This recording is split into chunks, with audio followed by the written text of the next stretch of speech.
Yeah. Now sometimes. So would you say you got sexed out? Like just I from wouldn't talking say about? sexed out. No, okay. I've got some like pretty intense stories that end up happening because of the love shop. Okay. So from that, honestly, it was just more. I diluted it and then would make up for the lost time. No kidding. So what? Some of these crazy stories. Like let's tell a few of these. Well, I ended up going. We had Vixen Steele, this porn star. She was actually just a kind of a generic porn star. Nothing really special about her first. Now she's like huge now. Okay. And she ended up coming to the shop doing some promotions for herself. So promoting, trying to get her name out there, things like that. She's from actually from Lake Quebec on. I might be screwing up the. That's thing. okay. I'm not French, so I can't do that. Don't worry, we don't fact check here. Perfect. So she does that, and she ends up coming down. We did some autographs. We hung out, and it was really cool. Well, she invited me to the strip club, which I already had intended on going. Which one? One in here in London? Gold Diggers. Okay, so, all right, nice. One of the most like East End Yep. strip clubs, but gotta stay classy. So whatchamacallit, and that hasn't been around too long, right? It hasn't. Unfortunately, Flesh Gordon's got shut down, which was that place was awesome. Yeah. But we ended up going there. We'd done promotions with them. Another wild stories coming from there. But they end up inviting us over for my birthday, and I end up getting bottle service, fun stuff like that. Well, it turns out Vixen was doing a debut there. Really? So we end up having I got called on stage for my birthday. Really? And they ended up playing Michael Bublé and was just like, hey, come on stage. I was like, sweet. So all of a sudden, I was like getting a lap dance, and all of a sudden after that, it was like, her, me, and two strippers were end up on our stage. So it was interesting, I gotta say the least. We ended up messing around and having a wild night. Really? It was crazy because like my wish I was there for that. Oh, and there was like all my friends and my girlfriends are sitting there just like, are you doing this on stage? I'm like, well, it's happening. It's my birthday. Yeah. So it definitely projected me into some interesting situations. Man, I wish I could bring this podcast inside the strip club. That would be. I mean, Facebook could shut it down real quick. But really quick. But yeah. Oh man, the strip clubs are great. The Montreal strip clubs are better though. Yes. You gotta go to Montreal. I've been there. I'm very best. familiar with the Montreal strip clubs. Thank you.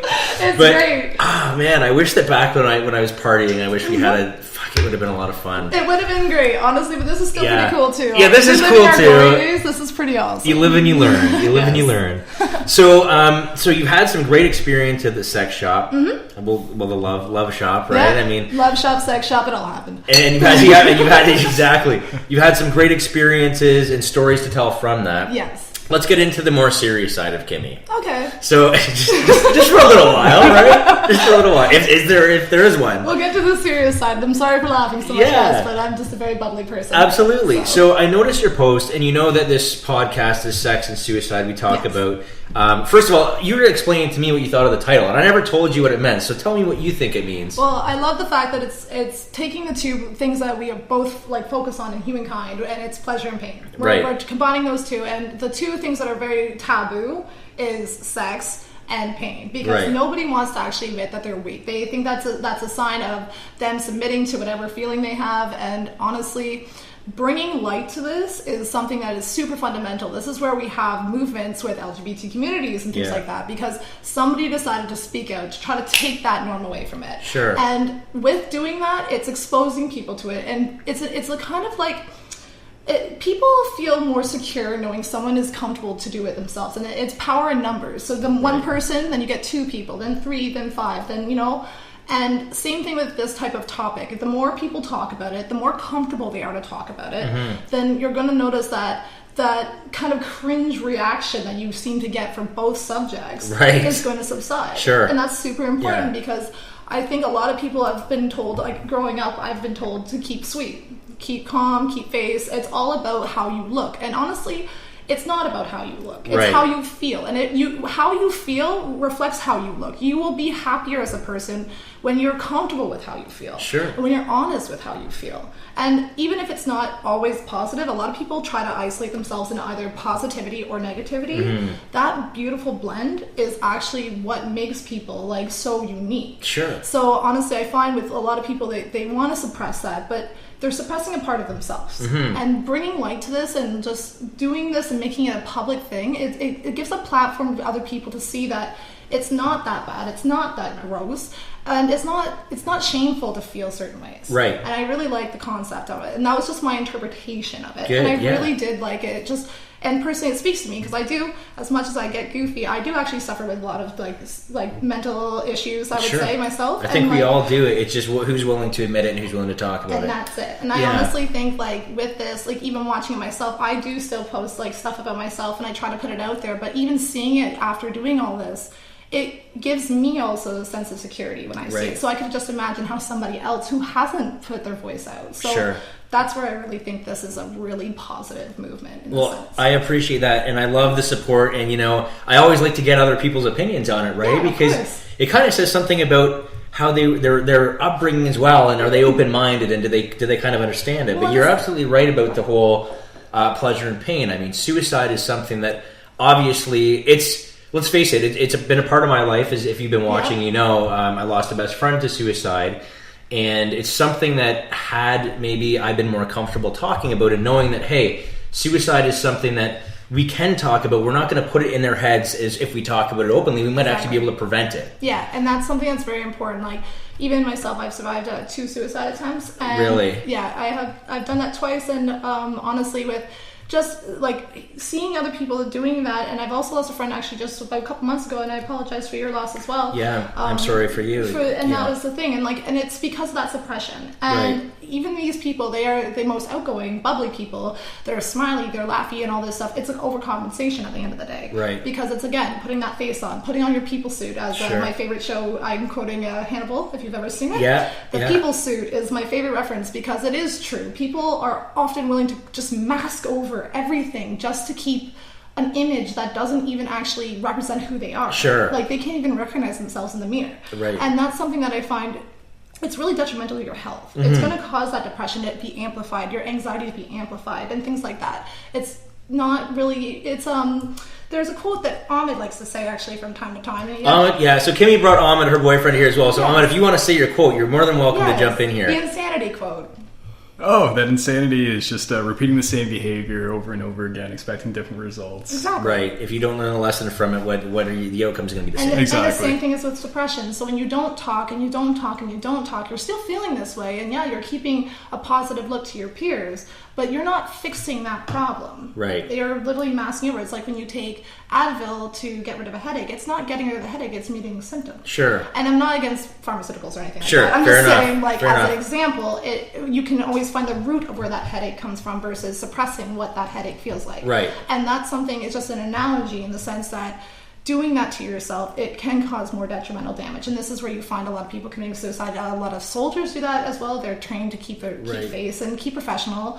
And that is a huge pressure on their mental health as well. Yeah. So, and that's actually, my friend just passed away from that, and he was in the military. Really? And that's something I don't know for sure, but my interpretation is, I do think that is an introspective to what happened. Right. So that and that's one of the reasons I felt that same way. Like my best buddy was an MMA fighter, and he, wanted to have that sort of keep things in, didn't really want to talk about it. And when he did want to talk about it, it was usually an outburst. Yeah. Of a flood of emotion. Yeah. And they often say anger is fear, frustration, or confusion. Right. So when you have that, it's like, you're frustrated with that feeling, you're sick of feeling that way, and it's just like, how can I get rid of this? And it literally, it's almost like a wounded cat. The cat wants to get help, but all it's going to do is scratch at you. Yeah. And that's something that it's what depression is. Depression will cause you to lash out because you want someone to come in, but you don't know how to accept it anymore because you've worked so hard on pushing them away. Right. And that's something that a lot of people, I find, they really do suffer with. It's the ability to speak. It's not the ability that they know what they feel. Right. They are well aware of how they feel, but they don't know how to project it and fix it. And that's something because people are told that when you're depressed, you're negative, you're dramatic, you're this. And unfortunately, that's muting people. Sure. So I honestly think it's just more of a minimalization that causes people to end up not wanting to talk.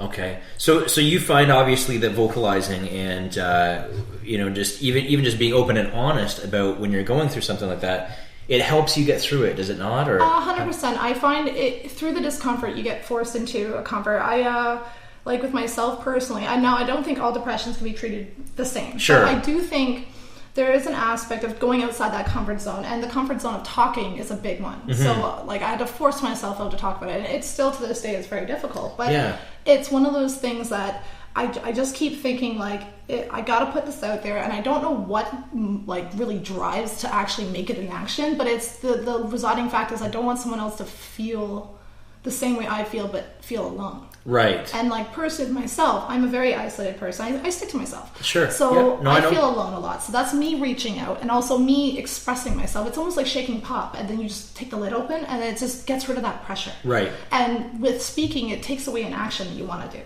Mm-hmm. So I think that's something that a lot of people think it's a cry for help, or they're trying to get attention, but at the end of the day, attention is something that actually is a way to fix depression. Sure. Paying attention to depression is a huge factor. Sure. So yeah. So do you think that, if you don't mind me asking, so what was it that led to your suicide attempts? Was it just being depressed? Was it anxiety that led to depression? Well, I've suffered with depression since I was about 12, 13. I was in a hardcore religious family. Okay. My family has definitely become a lot more liberal, but I've definitely... Do you think you played a factor in that? I would definitely say I played a factor. Okay. But I honestly must say, like, from that, I had a lot of really bad depression. I was in some pretty volatile relationships, and there's no hatred towards said people. Yeah. But it was a volatile situation, and I will take that to my last breath.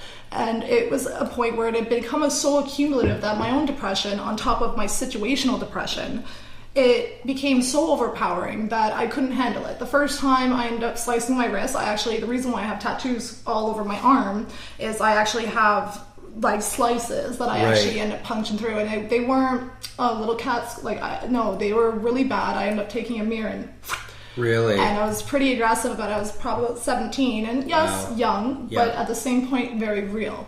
And then the second time I was about 20, and I ended up actually almost successfully hanging myself in a basement of a friend's house. Wow. And the only reason why it stopped is the person that I was having actually the issues with the first suicide attempt. He actually had come in and untied me. I couldn't even get myself out. And the first moment when you drop, you want to do it.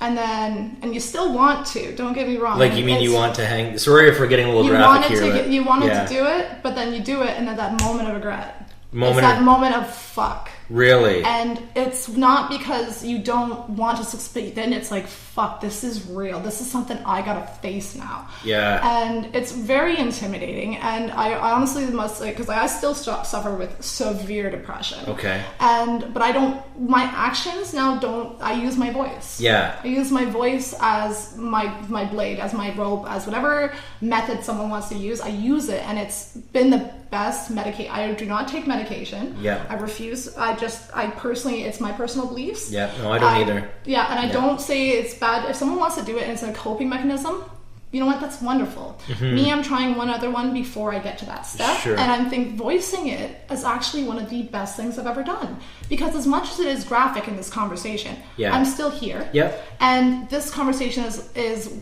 because of those situations, and it's helped me also stop other people that I know, right? And it helps me also understand when people are going through this. Mm-hmm.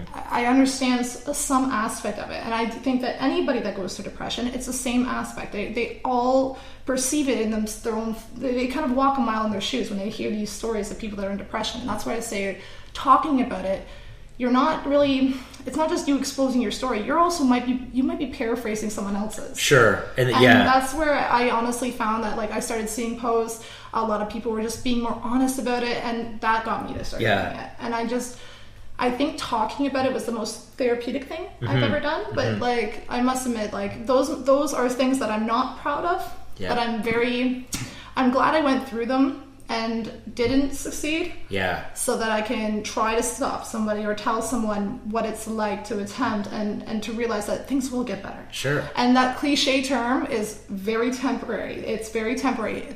Things will never stay better. Right. But you need to have the contrast before you have the color. Right. You need to have it, because if you don't know what bad is, how are you going to ever know what good is in comparison? I agree 100%, and I think that you're right. There's a cliche saying that this too shall pass, right? And it's unfortunately it goes for the good things and for the bad things. Oh, another one I really don't like is when people try to say other people have it worse. Right. It's not what other people feel that's making you feel like crap. Right. Stop using that term. We should just make that a big thing. Stop using those terms, because those terms are just being like, shut up. Mm-hmm. That's what they're saying. Shut up. Your problem is not that big. And then when someone does succeed, that's when, I don't know how that happened. And it's those voices that were trying to be told, but they were muted. Right. And that's something I think that doing things like this and putting it out there is showing people that talk about it.